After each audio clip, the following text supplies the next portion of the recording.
population dans l'après-midi di ñaan yàlla élection yi jaar ci jàmm ñu voté ko ci jàmm ak salaam parce que comme ni ñuy wax Sénégal c'est un et indivisible suñu réew la suñu jàmmi réew moo ñu ñor yàlla na élection yi déroulé wu ci jàmm ak salaam. mën na ay kàddu yu faral di jóg dégg nañ opposition bi ci Abdou Bara Dolly ku ci mel ni wax nañu ne dafa am ay nervi yu ñu fi indi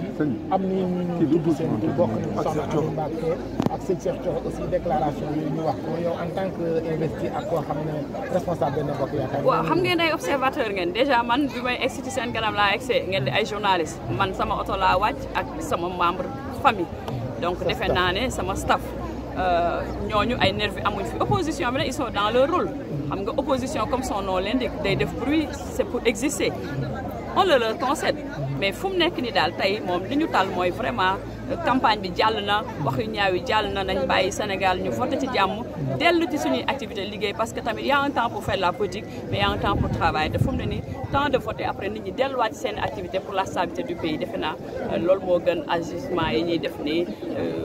di def intoxication ci loo xam ne ñoom ñu koy wax sax xam ne ñu du dëgg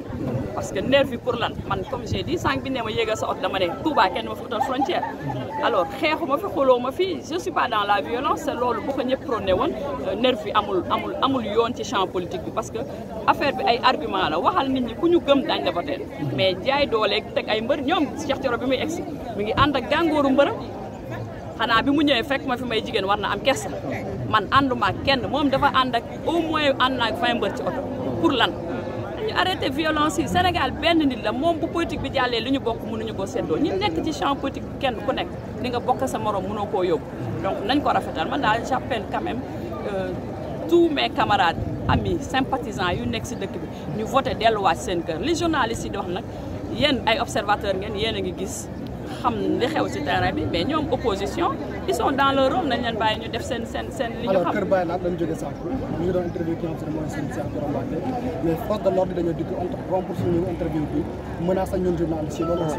waaw xam nga man nekkuma fa woon xaw ma ban comportement la am ba ñu interrompre leen yow journaliste nga yaa ngi fa woon moi j'étais pas sur les lieux en tout cas fi ma nekk nii yéen a ngi def interview moom mi ngi fi di dérouler activité am comme opposant man maa ngi fi di dérouler sama activité sans que la police intervienne parce que ku nekk bu defee li nga war ñun ñëpp ay citoyens lañ d'égal droit